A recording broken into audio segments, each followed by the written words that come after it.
어떤 사람들이 유대로부터 내려와서 형제들을 가르치되 너희가 모세의 법대로 할례를 받지 아니하면 능히 구원을 받지 못하리라 하니 바울 및 바나바와 그들 사이에 적지 아니한 다툼과 변론이 일어난지라. 형제들이 이 문제에 대하여 바울과 바나바와 및 그 중에 몇 사람을 예루살렘에 있는 사도와 장로들에게 보내기로 작정하니라. 그들이 교회의 전송을 받고 베니게와 사마리아로 다니며 이방인들이 주께 돌아온 일을 말하며 형제들을 다 크게 기쁘게 하더라.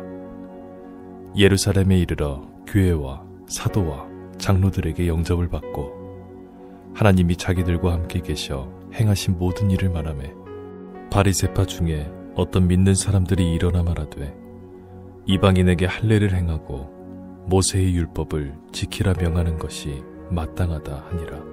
사도와 장로들이 이 일을 의논하러 모여 많은 변론이 있은 후에 베드로가 일어나 말하되 형제들아 너희도 알거니와 하나님이 이방인들로 내 입에서 복음의 말씀을 들어 믿게 하시려고 오래전부터 너희 가운데서 나를 택하시고 또 마음을 아시는 하나님이 우리에게와 같이 그들에게도 성령을 주어 증언하시고 믿음으로 그들의 마음을 깨끗이 하사 그들이나 우리나 차별하지 아니하셨느니라. 그런데 지금 너희가 어찌하여 하나님을 시험하여 우리 조상과 우리도 능히 매지 못하던 멍에를 제자들의 목에 두렸느냐. 그러나 우리는 그들이 우리와 동일하게 주 예수의 은혜로 구원받는 줄을 믿노라 하니라. 바울과 바나바의 1차 전도 여행이 끝난 후에 사도행전의 저자 누가는 안디옥 교회에서 발생한 현실적이며 실제적인 문제를 기록하고 있습니다. 유대 땅을 넘어서 복음이 전파되는 과정에서 비유대인들, 그러니까 수많은 이방인들이 복음을 듣고 교회 안으로 들어오게 되자 율법주의를 따르던 유대인들은 그 새로운 개종자들에게 할례를 시행해야 한다는 주장을 하게 됩니다. 1절을 보시면 어떤 사람들이 유대로부터 내려와서 형제들을 가르치되 너희가 모세의 법대로 할례를 받지 아니하면 능히 구원을 받지 못하리라 하니, 유대로부터 내려온 율법주의자들은 안디옥 교회에서 모세의 법대로 할례를 받아야 구원을 받는다고 가르칩니다.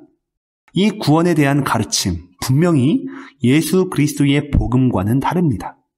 오직 예수를 그리스도로 믿음으로 구원을 받는다고 바울은 가르쳤지만 여전히 과거에 매여서 빠져나오지 못하는 율법주의자 유대인들은 할례와 율법으로부터 자유할 수 없었던 것이며 그래서 그것이 구원이라고 가르치고 있다는 사실입니다. 그래서 안디옥 교회에서는 이 문제를 두고 논쟁이 오가게 되고 이 문제 때문에 최초로 종교회의가 예루살렘 교회에서 열리게 됩니다. 교회 역사에 있어서 첫 번째 회의는 바로 구원의 문제였던 것입니다. 예루살렘 회의에서 바리새파 유대인은 다음과 같이 주장합니다. 5절을 보면 바리새파 중에 어떤 믿는 사람들이 일어나 말하되 이방인에게 할례를 행하고 모세의 율법을 지키라 명하는 것이 마땅하다 하니라. 그는 모세의 율법을 지키기 위해 이방인에게도 할례를 행할 것을 주장하고 있습니다. 이 사람의 주장은 이러한 개념입니다. 하나님의 구원은 구약시대의 언약으로부터 지금까지 진행된 것이기 때문에 갑자기 예수로부터 구원이 시작하는 것은 아니다. 따라서 회개하고 예수를 믿고 교회에 들어온다고 해도 처음 모세에게 주신 하나님의 언약과 할례로부터 자유할 수 없다는 것입니다. 그래서 구원을 얻는다는 것은 궁극적으로 하나님의 언약 백성이 되어 그 축복을 누린다는 것을 의미하기 때문에 믿음만으로는 부족하기에 언약 백성의 표식인 할례를 받고 그 규범인 율법을 지켜야 완전한 구원에 이르게 된다는 것이 그의 주장인 것입니다. 그렇기 때문에 지금 바리새파의 주장은 믿음과 더불어 할례와 율법을 구원의 필수 조건이라고 주장한다고 볼 수 있습니다. 이에 대해서 사도 베드로가 어떻게 말합니까? 그는 과거 자신이 경험했던 고넬료의 회심 사건을 상기하면서 자신이 한 일에 대해서 설명하고 있습니다. 그리고 그 중에 가장 중요한 부분은 이 두 말씀이라고 할 수 있습니다.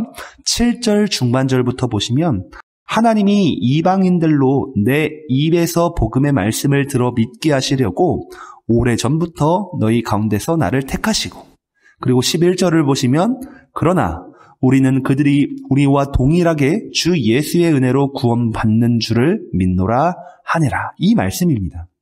베드로의 주장은 바로 하나님께서는 유대인들과 이방인들을 전혀 구별하지 않는다는 사실입니다.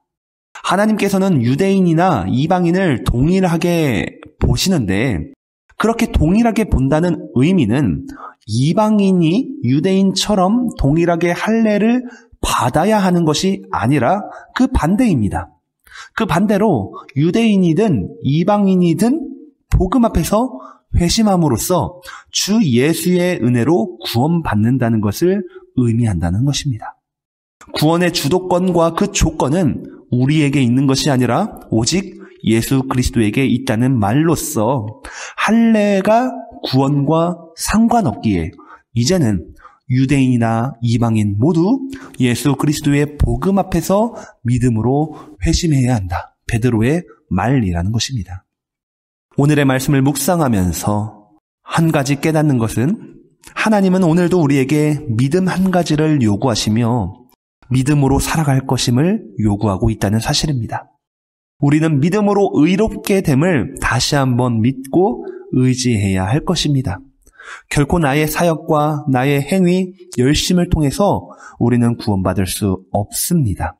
오직 나를 사랑하사 나를 위해 죽으시고 부활하신 예수 그리스도를 향한 믿음이 오늘의 나를 온전케 한다라는 것을 기억하시면서 오늘도 믿음 안에서 승리하는 복된 하루가 되기를 간절히 소망합니다.